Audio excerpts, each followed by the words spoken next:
"That's not your father. He's a uniform mistake trying to blend in with real people," Richard, my father-in-law, said, cutting through the Christmas party silence like a sharp blade. 500 people stopped talking. The event cameras, hired to document the charity party of the year, captured every word, every cruel laugh that followed. My father, William, stood in the middle of the main hall, holding a glass of water with slightly trembling hands. He was wearing his best suit, the same one he wore to my graduation 15 years ago. It still fit perfectly, but against the backdrop of Italian marble and crystal chandeliers of the Blackwell mansion, it looked exactly what Richard wanted everyone to see, out of place. "My name is Eric, I'm 32 years old, and I just watched the man who raised me alone be humiliated in front of 1,000 people and a professional film crew." What Richard didn't know was that I wasn't surprised. In fact, I had been expecting it. The party was being held at the Blackwell estate in Connecticut, 23 acres of manicured grounds, a 42-room Georgian mansion, and a prime view of Long Island Sound. It was the social event of the season, bringing together politicians, business leaders, celebrities, and the entire East Coast elite. My wife Jessica stood beside me, beautiful in her midnight blue silk gown that cost more than my father earned in 3 months as a janitor at the city hospital. She laughed. Not a nervous giggle or an embarrassed smile. A genuine laugh, as if my father's humiliation was the funniest joke of the night. "Dad's right," she whispered to her cousin beside her. "I don't even know why Eric insisted on bringing him. It's embarrassing." That's when something broke inside me. It wasn't anger, it was crystal clarity. Richard continued, now with a microphone in his hand, turning private humiliation into public spectacle. "You know, it's Christmas, a time for charity. And charity begins at home, doesn't it? Sometimes we have to accept certain situations for the sake of family." Laughter echoed through the hall. Cameras rolled. Celebrities smiled. My father stood motionless, as if he had learned over the years that staying quiet was the only way to survive moments like this. I knew that stance. I'd seen it before, when other parents mocked him at school meetings because he showed up in his work uniform. When neighbors commented on the janitor raising an architect. When Jessica told me, at our first dinner with her family, that maybe it would be better to invent a different profession for him. But this time was different. This time I had the power to do something about it. Richard had no idea that while he was orchestrating this moment of public humiliation, I already owned 47% of Blackwell Holdings. 3 years of quiet acquisitions, strategic investments, and a patience he never had the intelligence to recognize. While he laughed at my humble heritage, I was just 5% away from completely controlling the empire he had spent 30 years building. My father looked at me across the room. Not with shame, but with that expression I had known since I was a child, the one that said, "Hang in there, son, it'll pass." The same expression he had when he worked 3 shifts to pay for my architecture degree at MIT. That's when I made my final decision. If you're enjoying this story of how a moment of humiliation became the catalyst for the most calculated revenge of the Connecticut elite, don't forget to subscribe to the channel. Because what happened in the next 72 hours not only changed the Blackwell family's life, but completely redefined what it means to underestimate someone. I smiled at Richard across the room, raised my champagne glass in a silent toast, and began making the calls he never imagined I could make. The party was just getting started. Richard Blackwell had always had a gift for turning cruelty into art. For the next 15 minutes, I would watch him orchestrate a humiliation so systematic it seemed rehearsed. "William, isn't that right?" Richard continued, now circling the party like a talk show host, the microphone amplifying his every venomous word. "Tell our guests what you do for a living." My father remained silent, clutching his glass of water as if it were a shield. I knew this tactic. Richard had used the same strategy on me during our first family dinner 3 years ago, forcing me to explain my humble origins as if they were a flaw that needed to be justified. "He's a janitor at St. Mary's Hospital," Jessica answered for him, her voice laden with a contempt she never bothered to hide. "He's been there for 26 years. 26 years. Richard exclaimed, theatrically. "What admirable dedication. And tell me, William, what exactly does a janitor do? For our guests who may never have interacted with that type of professional." The cameras moved closer. Flashes went off. 500 people waited for an answer that would turn my father into entertainment. I knew exactly what Richard was doing because I had studied his tactics for years. It wasn't just casual cruelty, It was a calculated display of power. A way to remind everyone in the room where the social hierarchy stood, using my father as an example of what happens when you don't know your place. Richard Blackwell had built his real estate empire through precisely this kind of psychological intimidation. He bought properties from vulnerable families for fractions of their real value, not through brute force, but through systematic humiliation that broke people's resistance. He was a predator who fed on the dignity of others. "I clean the rooms where people stay," my father finally replied, his voice low but firm. "I make sure they are safe and comfortable when they need it most." The silence that followed lasted only 3 seconds, but it seemed like an eternity. Then came the laughter, first from Richard, then Jessica, then spreading through the room like a virus. "How poetic!" Richard applauded. A philosopher janitor. Eric certainly got his creativity from somewhere, didn't he? That was the Richard the first knew intimately. The man who, during our honeymoon, had joked that I must feel uncomfortable being supported by my wife's family money. The same man who suggested I change my last name to Blackwell, to make business easier. The man who turned every professional achievement of mine into a gift of their generosity. But what Richard never understood, and this would be his downfall, was that I had spent years meticulously documenting every one of his tactics, every pattern of behavior, every weak spot in his armor of arrogance. During the 3 years of my marriage to Jessica, I watched Richard systematically destroy anyone who threatened his sense of superiority. A business partner who questioned his methods found himself under investigation for alleged tax fraud. A neighbor who complained about the height of his fence discovered that his property taxes had mysteriously tripled. A former employee who threatened to expose his questionable labor practices simply disappeared from the job market, blacklisted without explanation.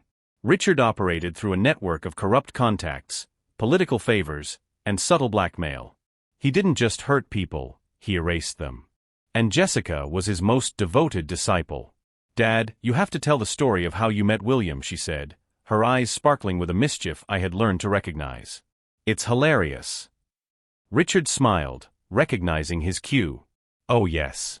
Well, when Eric introduced us to his father, I thought it was some kind of test. You know how young people are these days, always trying to educate us about social acceptance." He made air quotes with his fingers. I figured that in a few minutes he would reveal that William was actually a businessman in disguise or something. More laughter. Camera flashes. My father remained motionless, a statue of dignity amid the chaos. "But no," Richard continued.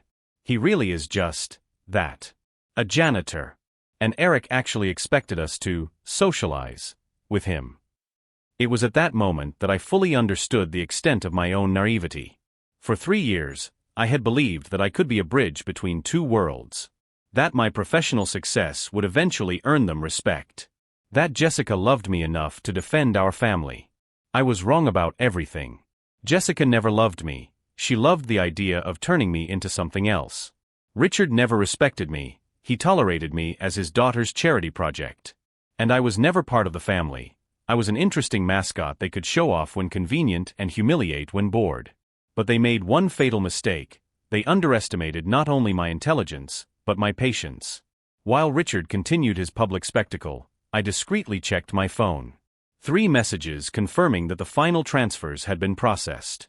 In 62 hours, I would go from tolerated son-in-law to majority controller of Blackwell Holdings.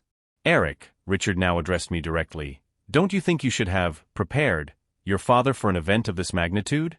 Perhaps explained basic social protocol." I smiled calmly. "Actually, Richard, I think Dad behaved exactly as he should have. With class, dignity, and honesty, qualities that some here seem to have forgotten." Richard's smile faltered for a split second. Jessica shot me a warning glance. The people around us fell silent, sensing the sudden tension. "Careful, Eric," Richard said, his voice dropping to a more dangerous tone. "Remember where you are. And who made your presence here possible." "Oh, I remember perfectly well," I replied, my voice remaining cordial. "And I'm sure that after tonight, no one here will forget this conversation." Richard interpreted this as submission. Jessica relaxed, thinking I had backed down. The cameras captured my seemingly defeated smile. None of them realized that my smile wasn't one of capitulation, it was one of anticipation. Because in less than 72 hours, it would be Richard apologizing publicly. And this time, the cameras would be rolling for entirely different reasons. The party continued around us, but the real performance was yet to begin. The situation quickly deteriorated when Richard decided to turn my father into interactive entertainment for his guests. "William, you must have some interesting stories from the hospital," Richard continued, now literally walking around my father like a predator studying its prey. "Tell us about the most unusual patients you've encountered." The cameras moved in closer. Flashes went off. 500 people watched in silence, waiting for the next moment of humiliation they could share on their social media as evidence that they had been present at the event of the year. My father remained silent, his hands shaking almost imperceptibly as he held the glass of water. I recognized that posture. It was the same one he had when I was a child and other parents made cruel comments about our financial situation during school events. "Come on, William," Jessica joined the spectacle, her voice sweet as poisoned honey. "Dad's just trying to include you in the conversation. You don't want to seem antisocial, do you?" It was then that I realized the true extent of the orchestrated cruelty. This wasn't spontaneous, it was planned. Jessica had prepared Richard for this moment, providing him with details about my father's insecurities, his vulnerabilities, the exact points to press for maximum embarrassment. "Actually," Richard raised his voice so the entire room could hear, "I'm curious about one specific thing. Eric told us you work the night shift, right? That means you clean up after people do. Well, you know." The implication was clear and disgusting. Richard was trying to paint my father as someone who dealt with human waste, reducing 26 years of dedicated service to a degrading caricature. I felt my jaw tighten. My hands clenched into fists involuntarily. The low hum of conversation ceased completely. Even the most insensitive guests realized that Richard had crossed a line. But the worst was yet to come. "Dad, stop," I muttered through clenched teeth. "Stop what?" Jessica turned to me with a look of feigned innocence. "He's just making conversation. You're being overly sensitive, as usual." As usual. Those words reverberated in my mind like an alarm bell. How many times had Jessica used those words to invalidate my reaction to her cruel behavior? How many times had she convinced me that my perception of reality was wrong? "William," Richard continued, completely oblivious to the palpable discomfort in the room, "have you ever thought about evolving professionally? Maybe taking a technical course? Eric could pay for it, now that he's doing so well." The insult was multi-layered. It suggested that my father was lazy for not moving up, that I was obligated to support his late-life ambitions, and that our family needed the Blackwell's charity for any kind of progress. That's when my phone vibrated discreetly in my pocket. The message I had been waiting for had finally arrived. "Transfers complete. You now own 52.3% of the outstanding shares of Blackwell Holdings. Congratulations, Mr. Manning. You are officially the majority shareholder." I looked at my father, still standing in the center of the room like a wounded animal, and felt something fundamental shift inside me. It wasn't just anger, it was crystal clear clarity about who I really was and what I was willing to tolerate. For 3 years, I had convinced myself that I could be a bridge between two worlds. That my love for Jessica and my respect for her family would eventually earn a legitimate place for me and my father in her social circle. That patience and humility would lead us to acceptance. I was completely wrong. Right now, watching my father being humiliated for pure entertainment, I realized that we were never seen as human beings worthy of basic respect. We were charity projects, interesting mascots, convenient reminders of their own generosity. "Actually, Richard," my voice cut through the air like a sharp blade, causing all conversation to cease immediately, "I think it's time for a different conversation." Richard turned to me, his eyes shining with anticipation. He expected an emotional outburst, a desperate reaction he could use to paint me as unstable and confirm his suspicions about my unsuitability for the family. Instead, I walked calmly over to where my father was standing and placed my hand on his shoulder. "Dad," I said softly, "you can go home now.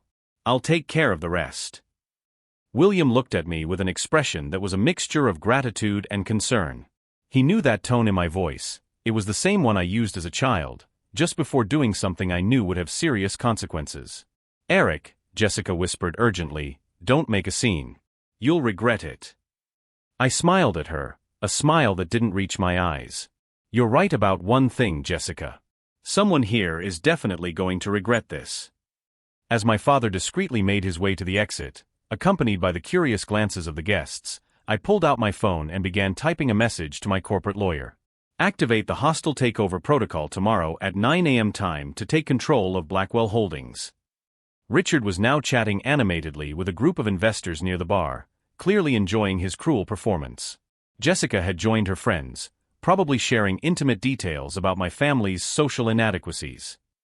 None of them realized that while they reveled in their supposed victory, I was quietly orchestrating the most spectacular fall from grace Connecticut had seen in decades. The irony was that Richard had spent years teaching me exactly how to destroy a business empire through hostile takeovers. Over countless family dinners, he had described in sadistic detail how he identified vulnerable companies, how he exploited weaknesses in ownership structure, how he used insider information to destabilize competitors. He had given me a master's degree in corporate warfare, assuming I would never be smart enough to apply those lessons against him. Once again, Richard Blackwell had seriously underestimated his opposition. As the party raged around me, loud laughter, conversations about politics and business, the constant clinking of crystal glasses, I mentally ran through every step of the plan I would execute over the next 72 hours. First, I would assume operational control of Blackwell Holdings through my majority stake. Second, I would order a complete audit of all contracts and partnerships from the past 5 years.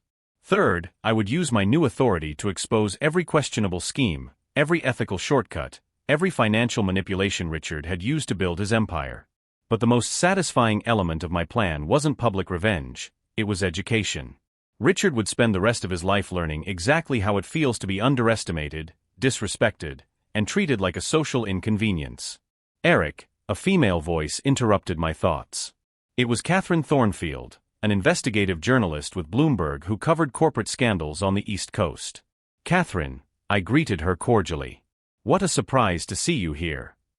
Oh, Richard invited me personally, she smiled mischievously.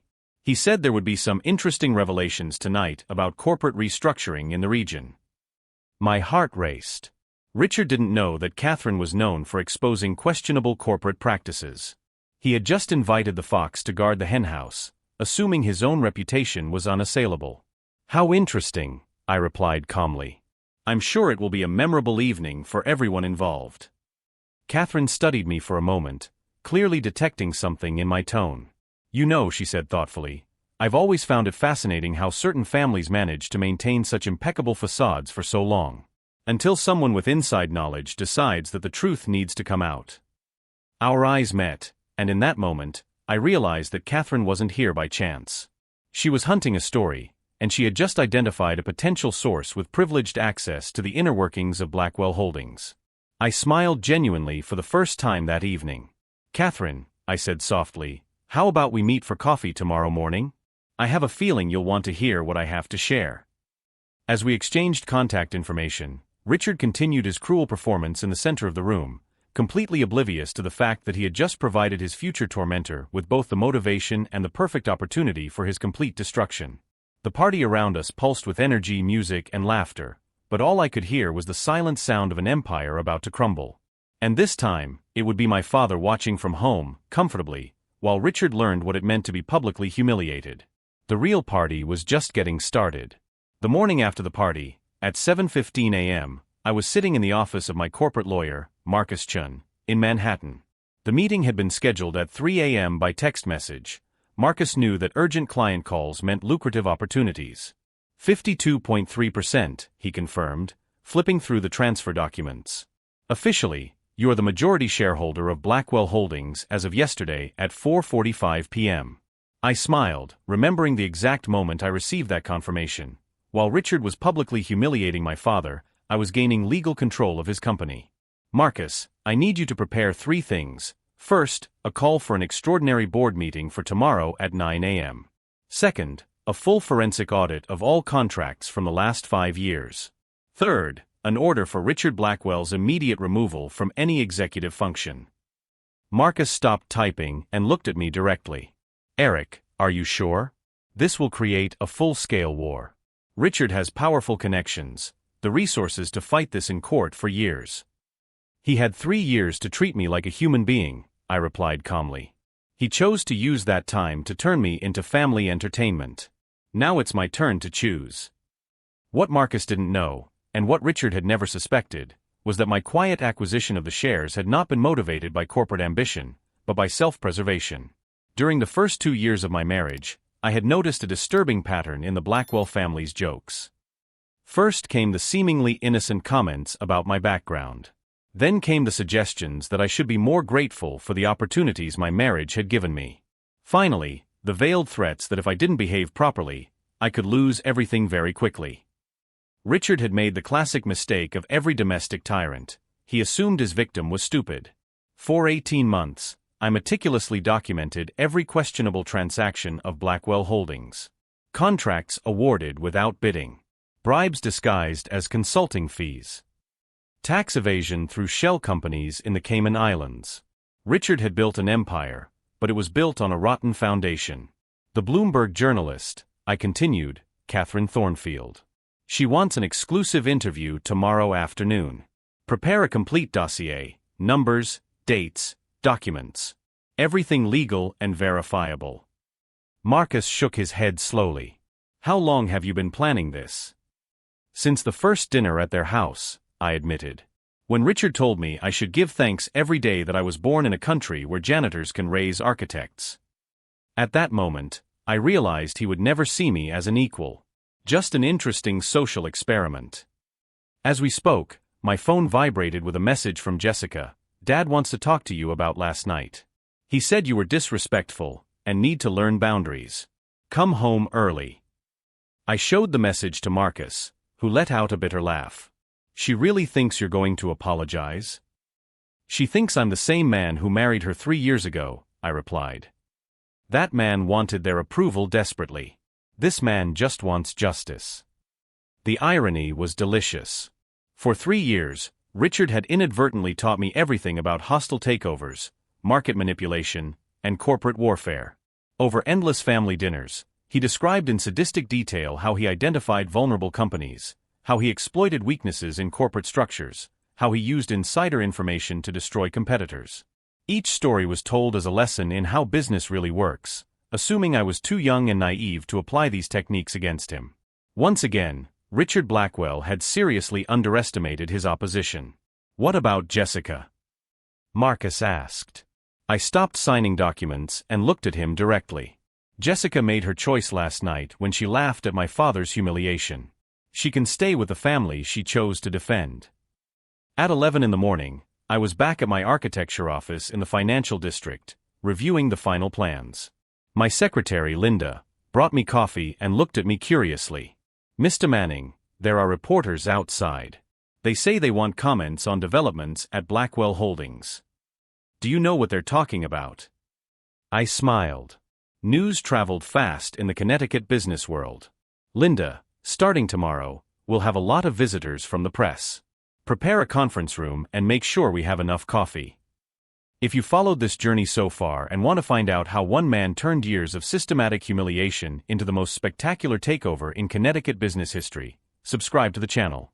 Because tomorrow morning, at 9 o'clock sharp, Richard Blackwell would discover that underestimating people has devastating consequences.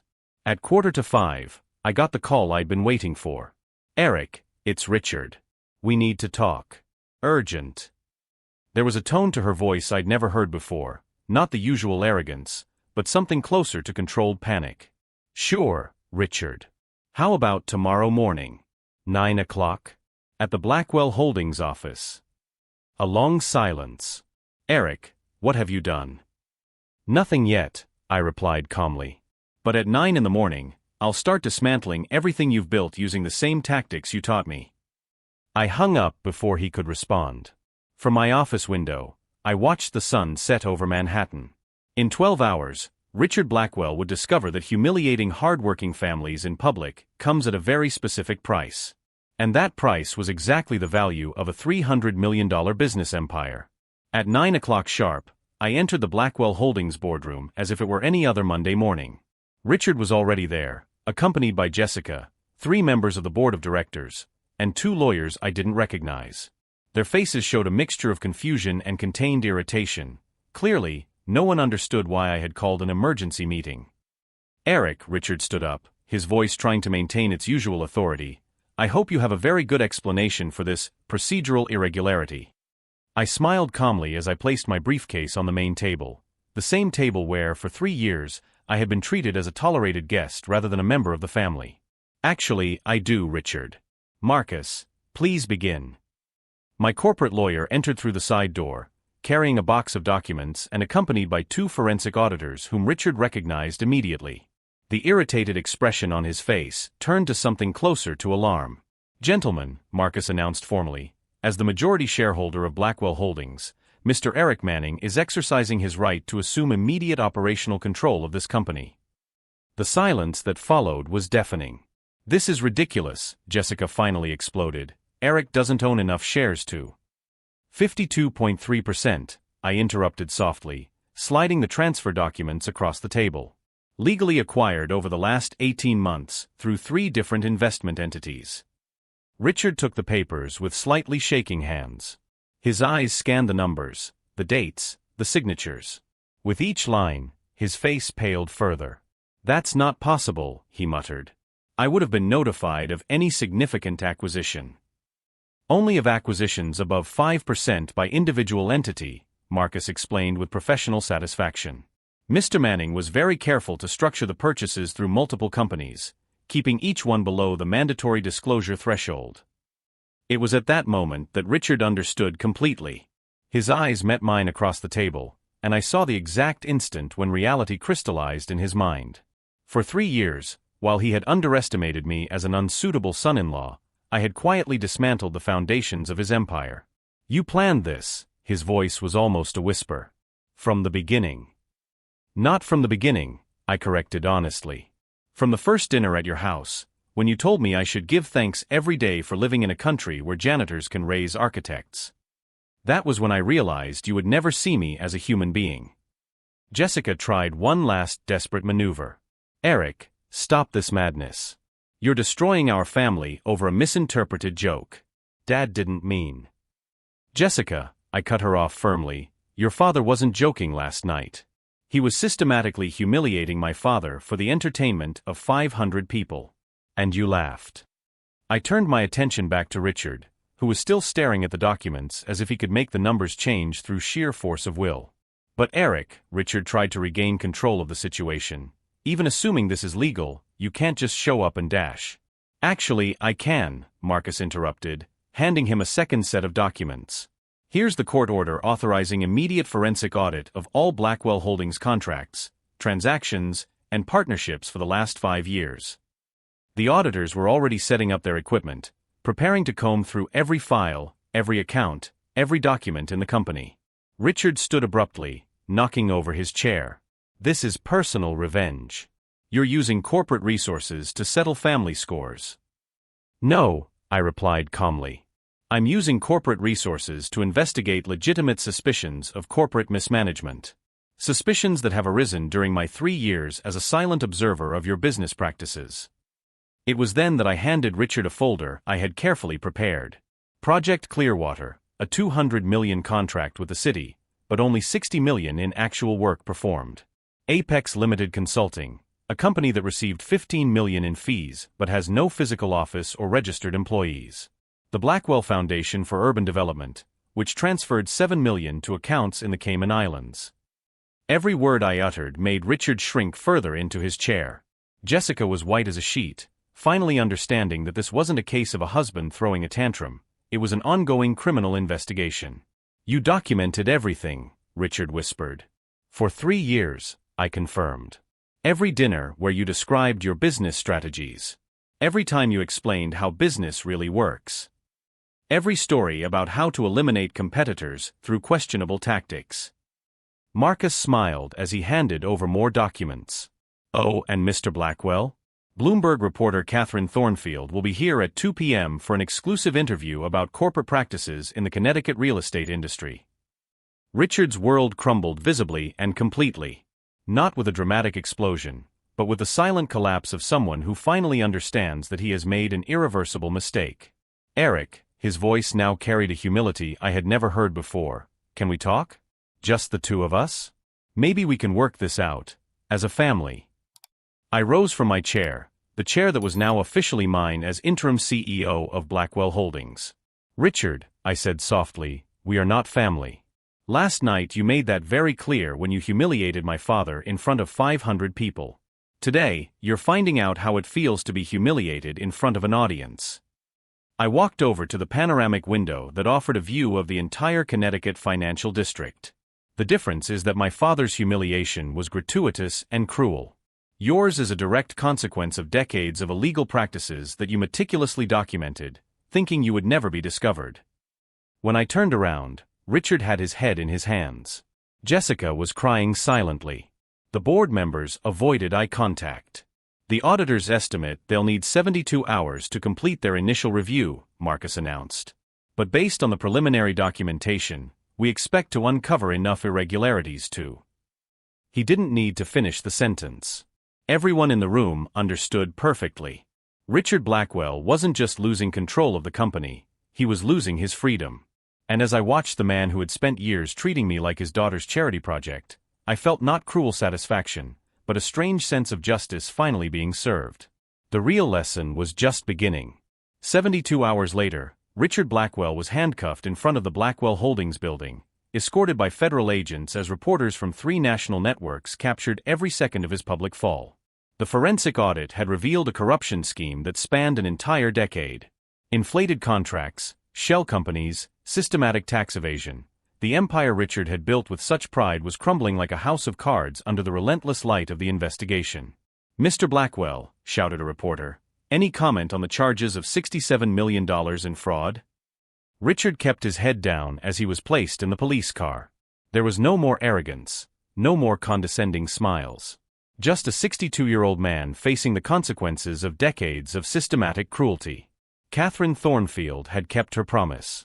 Her Bloomberg story, titled "The Empire Built on Sand: How a Janitor Toppled a Real Estate Tycoon," had been republished by the Wall Street Journal, CNN, and dozens of other outlets. The story wasn't just about corporate fraud, it was about poetic justice, working-class dignity, and the inevitable fall of arrogance. Jessica tried to call me 87 times over those 3 days. I didn't answer any of them. Finally, she showed up at my office unannounced, her eyes red from crying. "Eric, you got what you wanted," she said, her voice breaking. "Dad's going to prison. The company is ruined. I'm being evicted from my home. Are you satisfied?" I looked up from the documents I was reviewing, plans to turn Blackwell Holdings into a popular housing cooperative specializing in projects for working families. "Jessica," I replied calmly, "your father didn't go to prison because I wanted revenge. He went because he stole $67 million of public funds intended for popular housing. The same housing that families like mine desperately need." She sat down heavily in the chair across from my desk. "But we were a family," she whispered. "You destroyed our family." "No," I corrected her gently. "You destroyed our family the moment you decided my father was entertainment.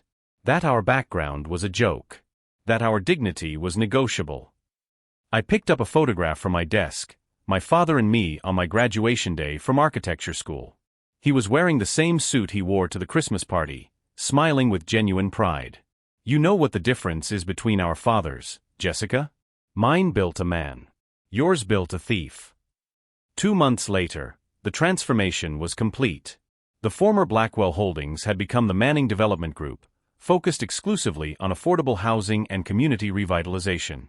Our first partnership was with St. Mary's Hospital, where my father worked, building housing units for healthcare workers. On the day of the project's inauguration, my father cut the ceremonial ribbon wearing his best suit, the same one he wore to his graduation, the same one he wore to the party. But this time, when the cameras focused on him, it wasn't as an object of humiliation, but as a symbol of dignity earned. 26 years cleaning hospital rooms," he said into the microphone, his voice clear and proud, "taught me that every person deserves a safe, clean place to call home. My son has just made that possible on a larger scale." The audience, made up of nurses, janitors, technicians, working families, applauded as if he were a celebrity. And in that moment, to all of us, he really was. Richard was sentenced to 8 years in federal prison. Jessica moved to Oregon, where she got a job as a receptionist at a veterinary clinic. I hear she finally learned the value of honest work. Marcus Chin told me that our story had become a case study in law schools about how meticulous documentation can bring down corporate corruption schemes. Several other families who had been harmed by Richard's developments found the courage to sue using our evidence. The real satisfaction didn't come from Richard's downfall, but from the rebuilding that followed. Every family that moved into our housing units, every worker who found decent housing close to employment, every child who grew up in a safe environment because we rejected the normalization of cruelty. A year later, I received an envelope in the mail.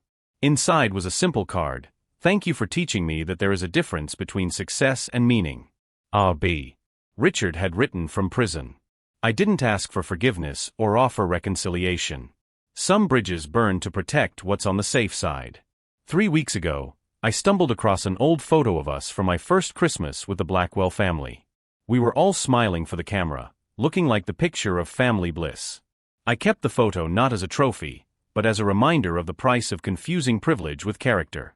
The most important transformation did not happen to Richard or Jessica, but to me. I understood that true power does not come from humiliating others, but from lifting up those who have been knocked down. That real justice is not revenge, but the creation of systems where systematic cruelty becomes impossible. Last month, my father retired after 28 years at St. Mary's Hospital. His farewell party was broadcast on local television, not as a curiosity, but as recognition of 3 decades of dedicated service to the community. During his speech, he said, "I taught my son that dignity doesn't come from what you have, but from how you treat people." It seems he listened. If this story of transformation, justice, and regained dignity touched your heart, subscribe to the channel. Share it with people who need to be reminded that cruelty has an expiration date, but kindness builds lasting legacies. The last I heard, Richard was participating in a prison rehabilitation program, teaching other inmates about basic financial planning. Ironic, considering he destroyed the finances of hundreds of families. Me? Well, I'm here on the roof of the Manning Development Group building, watching the sun set over Connecticut, knowing that every light is a family that found a decent home through honest work. Sometimes the greatest revenge is simply to live well while building a better world for others. And that's a victory no humiliation can take away from you.